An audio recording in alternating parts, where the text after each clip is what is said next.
Okay, I forgot one major detail in Great-Granddaddy's cool factor. He had a great big expensive black felt cowboy hat. There were people in Arkansas who wore cowboy boots, but nobody had a hat like his. People that had cowboy hats tended to have straw hats. If they had a felt hat, it would tend to be gray.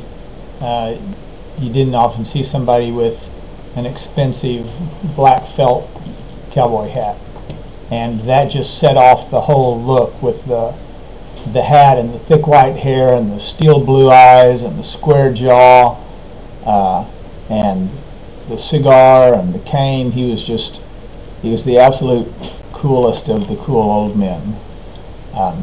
One of his sons was D. Mercer. Uncle D was an artist and a showman. One of his talents was as a painter. We had two paintings of his when I was a kid. Pawpaw did, Jasper, and both of those at one time or another wound up at my dad's house. One of them was of a woman in a flimsy, gauzy negligee sitting on a four-poster canopied bed.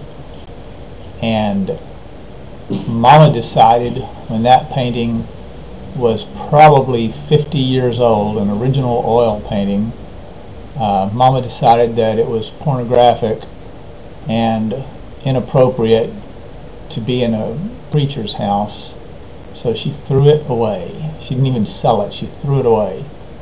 And because we had it stored rather than displayed, we didn't miss it until it was too late to retrieve it. The other painting we had of Uncle D's, we still have, and that is a picture of a stereotypical movie Indian maiden. Indian-looking deerskin kind of dress with beads and a single feather, and she's leaning against a tree on a flowing riverbank. And it's actually a nice picture. His other skills were stage skills. He had essentially a Buffalo Bill Wild West vaudeville type routine. One of the things that he did was, with a bullwhip, he would pop a cigarette out of his assistant's mouth. I take it the assistant was his wife, but at any rate, he had an 8-foot bullwhip, and he'd pop the cigarette out of her mouth with that bullwhip.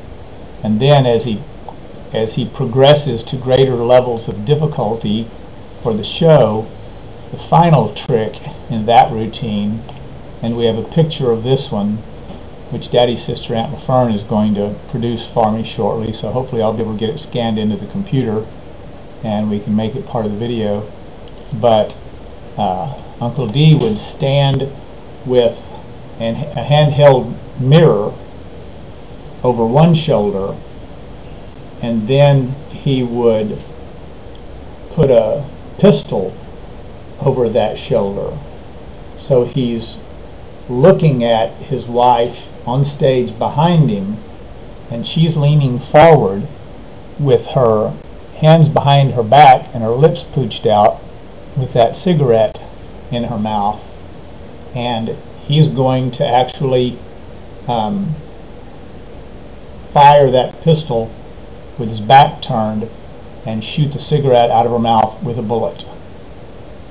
During the Depression, when other people were poor and struggling to make ends meet, he would impress his brother, my grandfather, by coming by the house and taking his pay for a show, which was in cash, and making a bedspread out of it.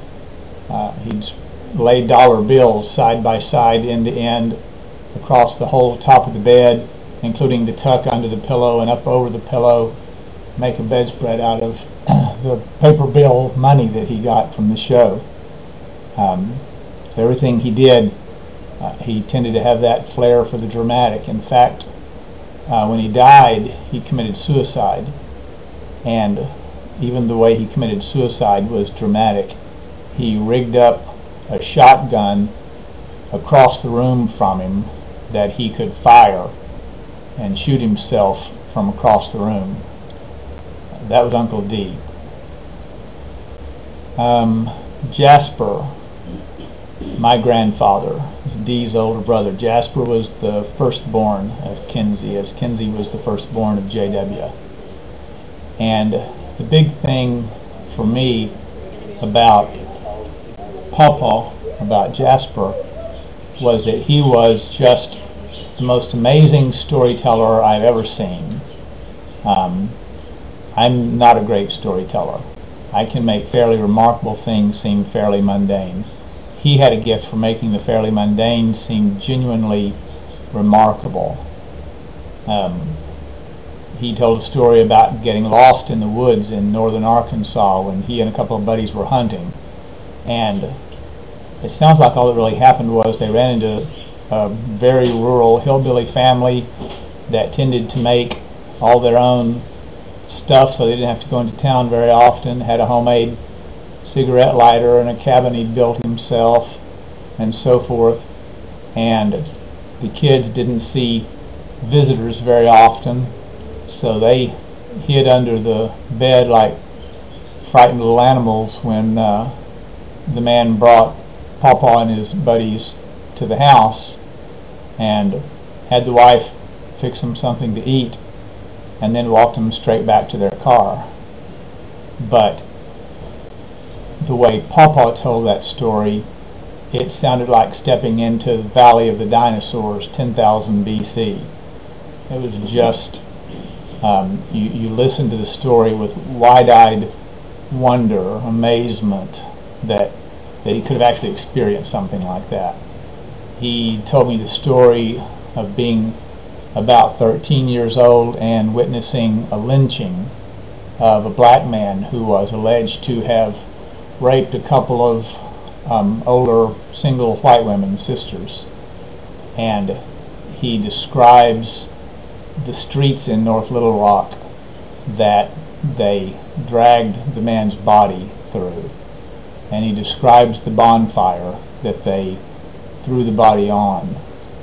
And he says there was an old black woman and a young black boy that approached the bonfire, and the crowd just parted and made way for them. And the old woman said to her grandson, "See, that's what happens when you don't show proper respect for white people." And then she turned around and walked away. And Pawpaw said black people in North Little Rock basically just fled to the countryside immediately, as well they would, and that it was months before a black man failed to tip his hat to a white person.